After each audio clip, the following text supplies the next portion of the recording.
she comes up to me, and in order to see me, she'll press her nose against my face and she'll rub it across the contours of my face just so that she kind of gets a look, and she'll get here to the hair, and she'll sniff it on my beard, and she'll run that nose across. And once she's finally finished, then it's kind of time to, love or whatever. Hello, dog people. You are back with Rescued by a Dog, the podcast about dogs who have actually saved their owners' lives. This week, I'm honored to share the moving story of Marigold, a blind dog who has suffered more than any dog ever should. When Sean met her, he was going through the most difficult time in his life, and he knew they were supposed to be together. Today's episode is sponsored by one of my favorite companies, Major Darling, which gives us ethically made gear and accessories that are worthy of our dog children. To check out their beautiful martingales, leashes, and other products, go to majordarling.com. Now let's hear about the sweetest blind dog in the South.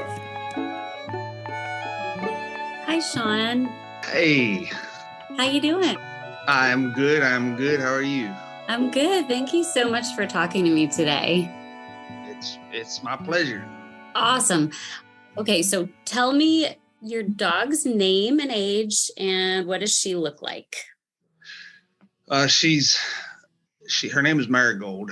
She is, they think, around 2, and she is a black and tan coonhound. So she's got red socks and a red snout and a red little spot around her booty, and she's all midnight black. She weighs, I think, 58 pounds, but we might have increased that through extra feeding. The girl. What was going on in your life before you found her? Well, my wife and I we stay on the road. We're very busy doing what I do, and I'm a rider, so we're on the road 75% of the year, thereabouts. These last few years have been the worst years of my life ever. I've never had a worse year. Even back when my dad killed himself, growing up, all the hell I went through, these last 2 years were significantly worse. I lost about 6 friends. Well, I guess it's now, the count would be up to 7 within a 2-year span from cancer. Then we lost my mother-in-law, who we were her primary caregivers. And it was a long, drawn-out way to die, and it triggered a lot in me. It was really hard. Then one of my best friends was diagnosed with stomach cancer, and she was dying of stomach cancer. At the same time, the doctors found something in me that they didn't like, that they thought could be stomach cancer.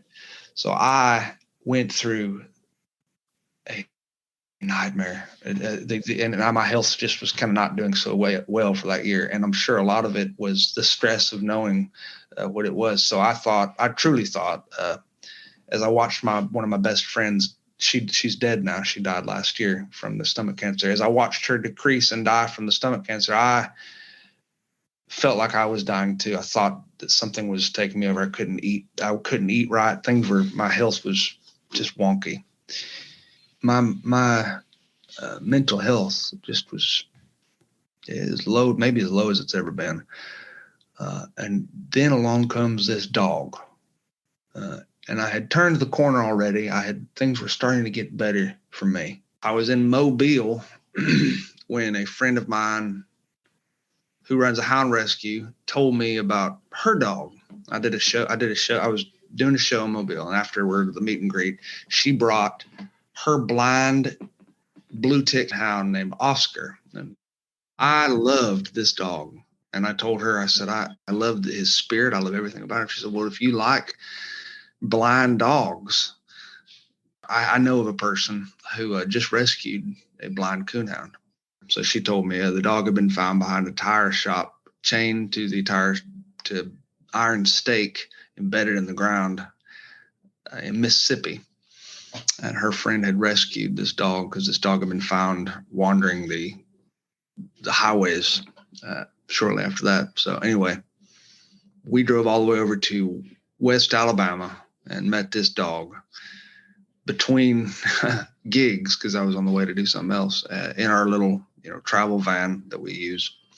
Well, we met at this little country store in Jefferson, Alabama, in Marigold County. It's in the middle of nowhere, and they serve barbecue and hoop cheese and all the old stuff. And we got to this parking lot, and I saw one of the ladies who had found her walking with her, and I could see Marigold was walking aimlessly. That's how she walks. She has no real.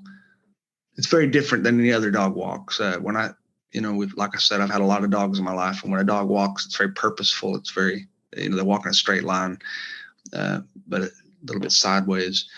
Marigold was walking haphazard. She'd walk left, she'd walk right, she'd walk left, she'd bump into the wall, she'd bump into somebody's tire on their car. It was a very, sad thing to watch. It had been weeks probably since she had been blind.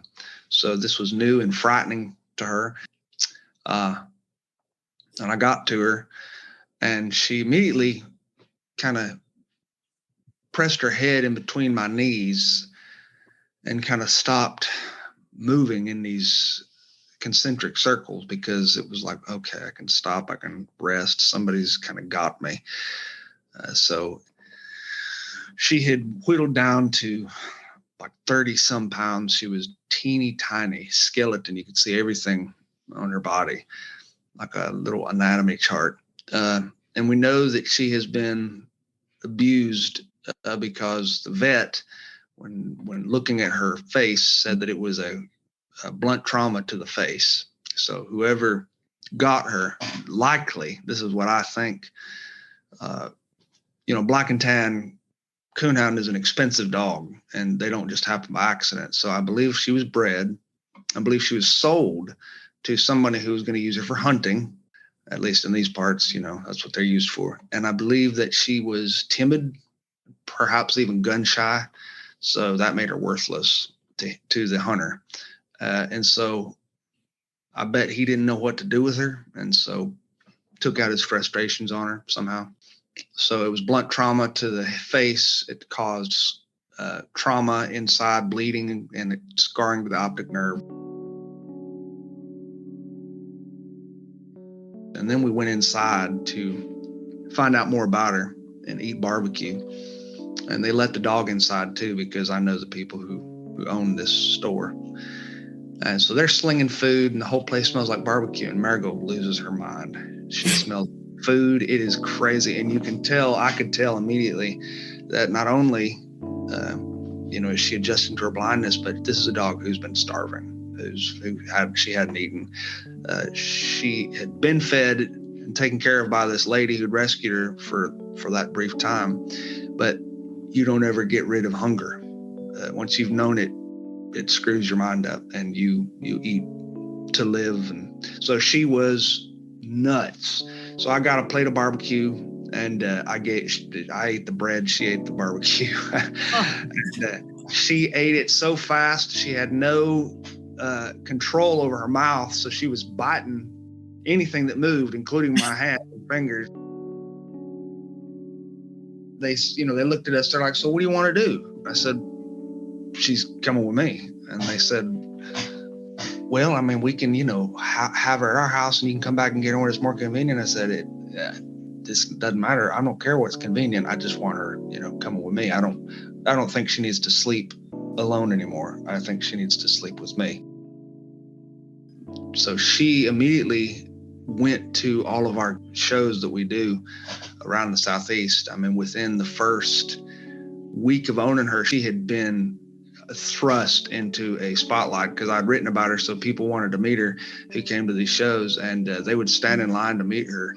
And she was manhandled by a lot of people, and she did fabulously, posed for photographs, did all this stuff. It was amazing. I mean, even therapy dogs kind of tap out after about an hour. She was hanging in there for like 2 hours. What was it in you that made you want to adopt a blind dog? Well, I had a pretty traumatic childhood myself. So I've grown up with a with a real bad childhood. My dad committed suicide when I was 11. We grew up without a lot, and I dropped out of school when I was in 7th grade. So I didn't go back to school until I was a grown man. I've had a lot of trauma in my life. So I identify with any creature who goes through trauma. I find myself really thinking too long and too hard about what they're experiencing, because that is a symptom of post-trauma.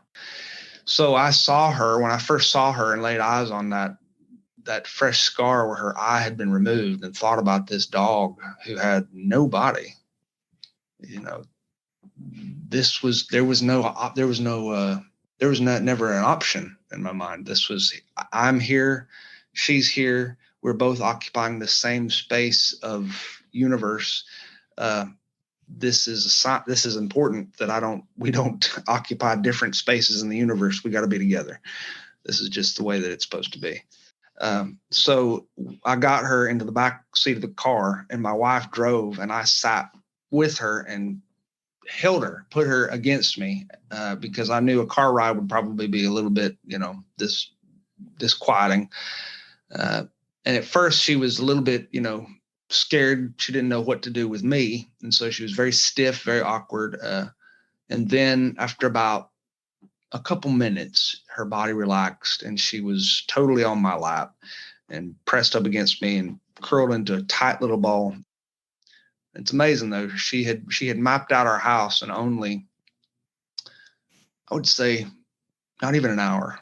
Then she went out to our backyard, and she took about 20 minutes mapping out our backyard. And our backyard's a little tricky because it's got some drop-offs, like retaining walls that drop off. She figured out where every retaining wall was, so she knew she wouldn't walk right over it. It was amazing to watch her. Whenever she goes into a new room, she goes around the perimeter of it first. For several weeks, she didn't play with any toys or anything like that. You really got to feel safe and secure to play, to let your guard down and play. So we had never seen her play. She just kind of attached herself to us. She would kind of lash out at any our other dogs who came near her, because she couldn't see them, and she's got scars all over her body. So she's obviously been used to fighting for food against other animals, probably animals who were bigger and stronger than she was. So she can be scrappy. But so she was in this emergency survive mode. And finally, a few weeks into it,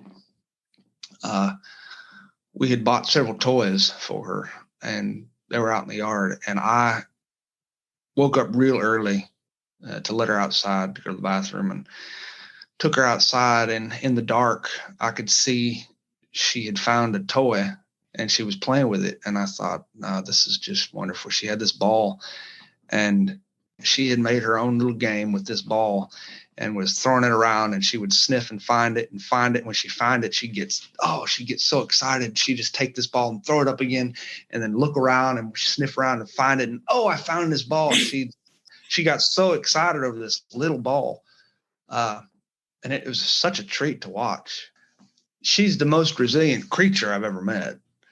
I can't believe that she has gone through what she's gone through and is living the way she's living. And she, it hasn't even been 6 months since she's been through all that hell. I mean, I'm a 40-year-old man, and I'm still suffering the lingering effects that I went through when I was 11. I'll always probably deal with it, but dogs have this heroic sense of resiliency. She's gone through what she went through, but that's gone now, and life is moving in a different direction, and she's got people who care about her, and that is her present moment.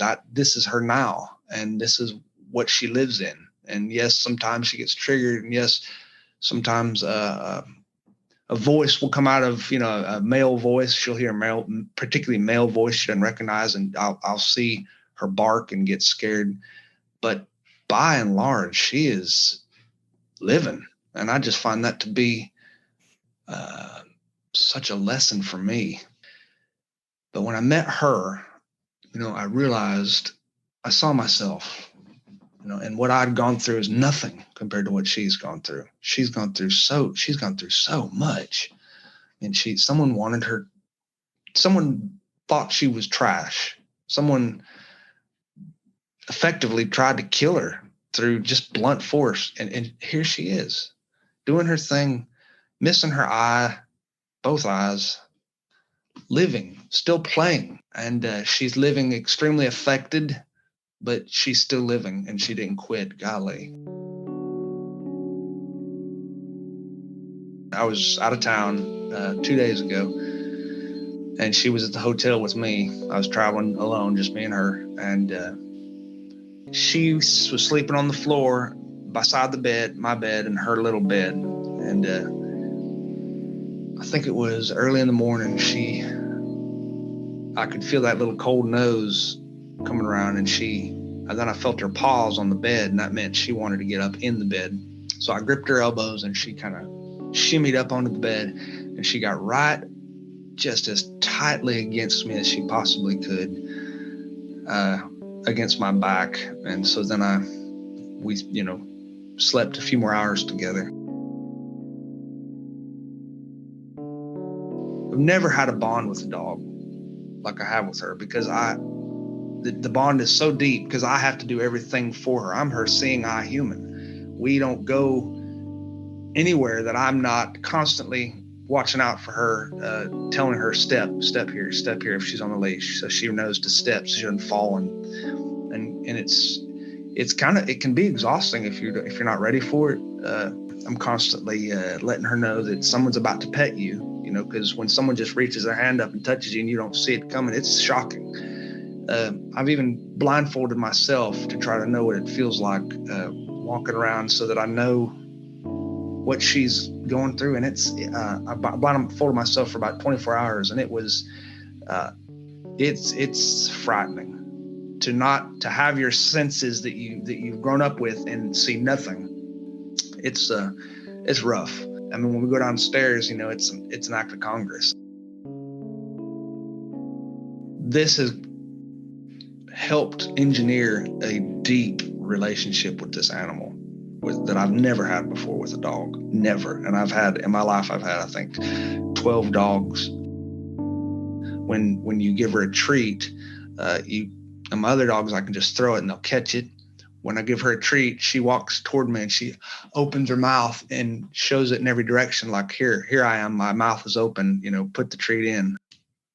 One thing that I find really beautiful about this story is that you needed a lot of healing at that time too. And the way that you found that is to take on another animal that you had to give to rather than receive from. I'm just amazed that you were able to fill this huge need in you by giving. And what do you feel that you're getting from her?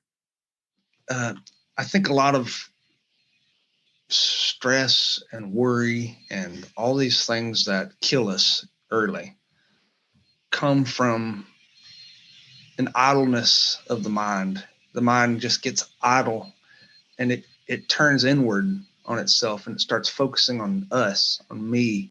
I'm going through this terrible time, and I'm thinking about this terrible time, and that's all I'm thinking about. I'm thinking about how, my friends are dying or whatever it is that and this becomes this minor obsession that you can't stop thinking about. And you're not turning any of your attention and worries outward. When I got her, I had to turn everything outward because she required so dang much.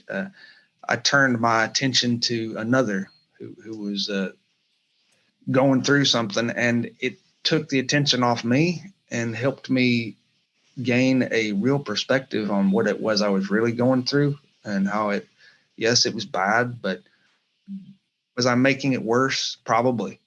No, most definitely. And the great part is when you do anything good for anybody else or another creature, period, you're doing it in a selfish way. You're doing it because it makes you feel good. It makes you feel good to be good, to give. It's not a purely benevolent act. She needs love a lot more than most dogs. So there are times when she just kind of runs headfirst into you and just needs this assurance and all that. And I have no kids, so that's another big one. And she has become, a child. We're not talking about it. She was beaten. She is blind. But okay, I've said it. It's true. We all know this. Now what? We're gonna move on? And the answer is yes. She doesn't want to just sit there and think about it. She wants breakfast. She wants to go outside and mess around. And watching what a dog can go through, and seeing that they can be taken down to nothing. I mean, to almost death, and still come back like they have. I mean, It just feels like maybe there's hope. In just a very basic sense, like maybe this isn't the end for me personally. I did a show at the library, and it was a big show. There was a lot of people there, and Marigold was there. So we get someone who walks her around, Marigold. And Marigold, it's funny, she'll go through the crowd and she socializes and greets everybody. And then at some point in the night, she will hear my voice and she'll kind of navigate, and she's real strong. So she'll pull this person through the crowd until she kind of gets to my voice. But I guess on that particular night, it was really cool because there were a lot of people, and I saw this, and everybody was bringing her treats because they read her the story. So everybody was bringing her something. Everybody had something for Marigold. And I looked around, and Marigold was a rock god. I mean, Marigold was getting all this stuff. People were they were standing in line to meet her. They were and I was on the other side of the library, and I saw her just lapping it up and enjoying it and posing for photographs and everything. And I just felt so gratified. And whoever, my goal in getting her when I first got her was, and this is selfish actually, and this is probably not the greatest motivator for animal rescue, but I wanted whoever hurt her to find her face on Facebook and see how many people love her and care about her, and that she's not the garbage he thought she was, that this is not, you were wrong. You were so wrong. I don't hold any nasty feelings. There's a lot of people say, well, don't you just wish he'd burn in hell? And don't you wish that? Well, I don't love what he did, but I don't wish ill on anybody, and I don't wish ill on him. But I want him someday to come across that face and say, wow, I screwed up. I was wrong. She comes up to me, and in order to see me, she'll press her nose against my face and she'll rub it across the contours of my face just so that she kind of gets a look, and she'll get here to the hair, and she'll sniff it on my beard, and she'll run that nose across. And once she's finally finished, then it's kind of time to, love or whatever. But all that is this latent communication that we're having. So we communicate so much. I'm not sure that there's anything that I could tell her that she doesn't already know. I took her to Nashville because I had a thing to do there, and she rode with me. We went, actually, I had more to do than just Nashville. I went through like 11 different states doing stuff, and she went with me on this epic road trip, me and this dog. And that road trip was so incredible for me because I was living it through her. I was watching her enjoy this experience. I don't even know how to put it. Everything was new. It was the first time. Everything was the first time for her. Here's this 2-year-old creature who has been through so much, and now she's staying in a hotel and she's eating Mexican food, and she's, listening to the radio. I mean, I watched her. I would be driving. I think I was driving through Virginia, and I remember watching her respond to. I had jazz playing on the stereo, and I wasn't planning on listening to jazz, but it had come up somehow on my phone, and I noticed her peak when it started to play. She got real interested, and I realized that it's the upright bass. The upright bass is on a very low frequency, and you can kind of feel it. And this was something she could really feel because she's blind, and that sense is so in tune. And so she's listening to dum, dum, dum, dum, dum, dum, dum, and she is feeling every note. And so then I'd change it to another style of music, and there was really no interest there. But I'd go back to jazz, and that upright bass would be playing, and she'd peak again. I play music, and she comes around whenever I play. I play piano, I play guitar, I play accordion. She doesn't like the accordion. I don't blame her. I think what I love about dogs, and this sounds so ridiculous when you say it the way I'm going to say it, but is I learn a lot about humans watching dogs. I feel like they have a very human-like nature, except they don't use society and civilization and lies that we all tell each other to hide their true nature. Their true nature is just their nature, and that's what comes out.